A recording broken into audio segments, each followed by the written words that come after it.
Hi guys, welcome back. Today we'll be talking about upper motor neuron paralysis and lower motor neuron paralysis. Before going to that, what is an upper motor neuron? What is a lower motor neuron? So let us think that this is the brain, and from the cortex we got one neuron that is going to the spinal cord, and in the spinal cord this neuron will give innervation to the another neuron which is going to supply the muscle. So the neuron that is coming from the cortex to the spinal cord is called as upper motor neuron. And the neuron that is coming from spinal cord to the muscle is called as lower motor neuron. Usually upper motor neuron can be a corticospinal tract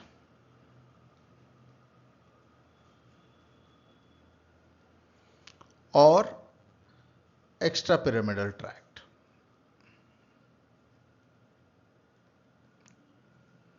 So it may be a pyramidal or corticospinal or extrapyramidal tract, and the lower motor neuron can be two types, alpha and gamma. Usually pyramidal tract will supply alpha and these extrapyramidal tracts usually supply the gamma. So what is the role of this alpha and gamma? Alpha will be supplying the extrafusal muscle fibers which are concerned with voluntary muscle contraction, and gamma fibers will control tone of the muscle, that is partial contracted state of muscle which is involuntary. So now coming to the lesion, upper motor neuron paralysis means the lesion might be from in the cortex or might be in the brainstem or might be in the tract before the spinal cord. For lower motor neuron, it is anterior gray horn cell or the peripheral nerve will be the site of the lesion. Now coming to the tone and power, we'll see. So now we got an upper motor neuron, and from the spinal cord we got a lower motor neuron. If upper motor neuron is cut, now the spinal cord is not getting any control or any information from the brain. So spinal cord becomes independent and it discharges on its own. Okay, if at all, if it is a pyramidal tract which is controlling the alpha fibers is lost. So alpha are concerned with voluntary movements. So there will be absent voluntary movement, that is nothing but paralysis. Now if at all the fibers that are lost are gamma, so the extrapyramidal tracts are lost. So upper motor neuron lesion. Now usually these extrapyramidal tracts have a negative influence or inhibitory influence on the spinal cord. If this inhibitory influence is cut, now the spinal cord becomes independent and it increases the gamma discharge. So indirectly it increases the tone. So now upper motor neuron paralysis, what happens? The tone is increased. In lower motor neuron paralysis, the fiber that is going to the muscle is only cut. So there will be decreased tone.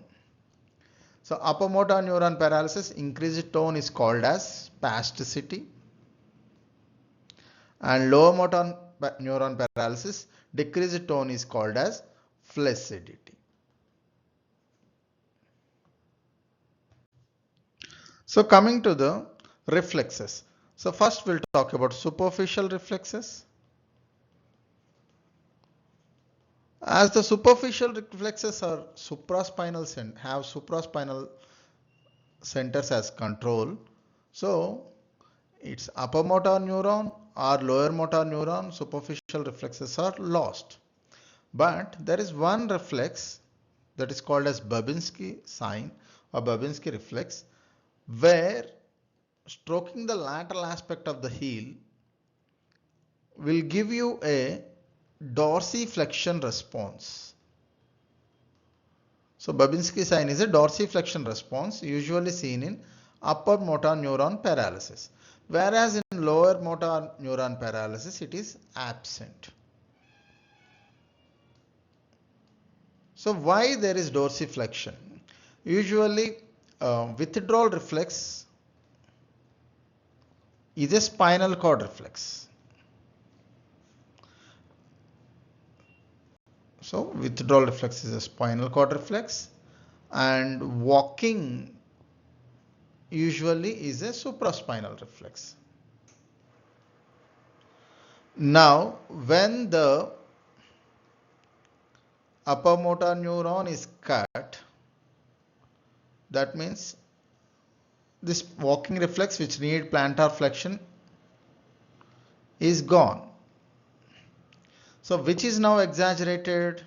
The spinal cord reflex, that is withdrawal reflex, which is nothing but dorsiflexion, is exaggerated. So there will be dorsiflexion of toes and fanning of the toes are seen in upper motor neuron paralysis.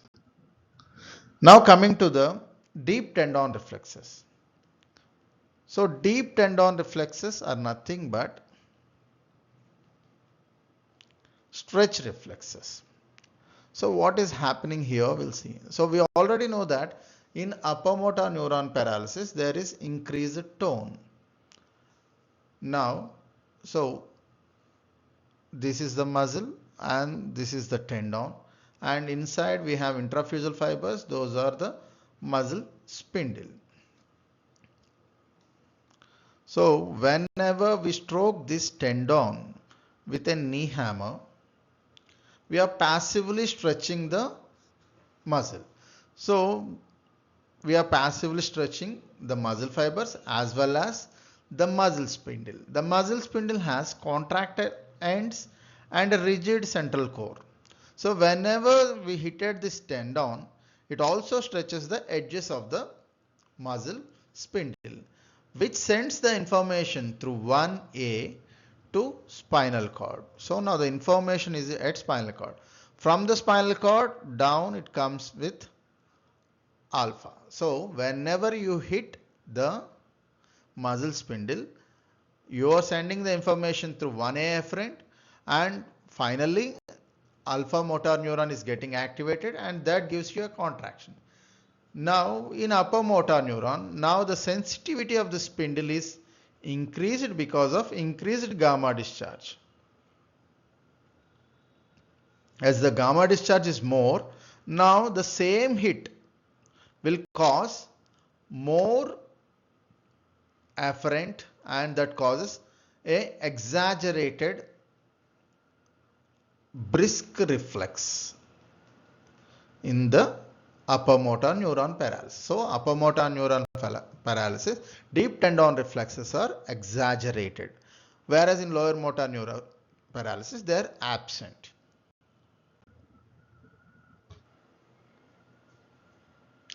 Coming to muscle wasting. Now in upper motor neuron paralysis,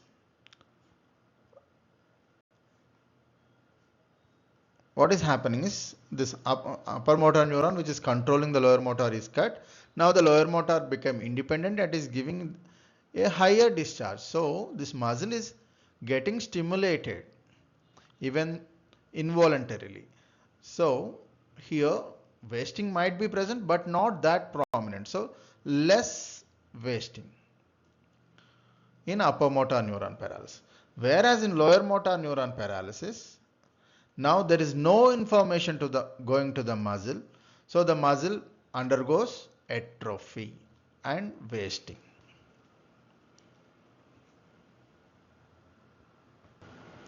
And on EMG studies, upper motor neuron paralysis will be normal, and lower motor neuron paralysis due to denervation hypersensitivity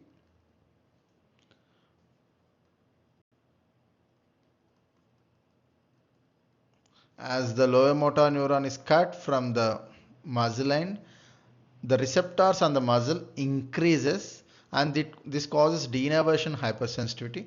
So there might be fasciculations recorded in the EMG.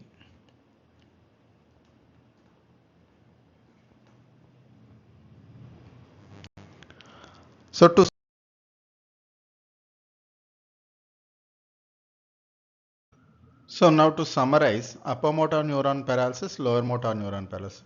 One site of lesion is cortex to spinal cord. Whereas in lower motor neuron lesion, spinal cord to muscle, that is in the peripheral nerve. And coming to the tone, in upper motor neuron paralysis, as the inhibitory control from the cortex is gone, there will be increased gamma discharge which increases the tone. So that is called as spasticity. And in lower motor neuron, there is no information, so no gamma discharge. So that is decreased tone. We call that as flaccidity or hypotonia. And as both alpha are gone, there will be paralysis in both. So voluntary movement is absent in upper motor neuron and lower motor neuron. Coming to the deep tendon reflexes, as the tone is increased, exaggerated reflexes. And here the reflexes are lost. Superficial reflexes are lost in both. One abnormal superficial reflexes, Babinski, will be positive, that is dorsiflexion of toes is seen in upper motor neuron paralysis, absent in lower motor neuron paralysis. And on EMG, there will be fibrillations and visible fasciculations are seen in LMN paralysis. They are absent in upper motor neuron paralysis. Thank you.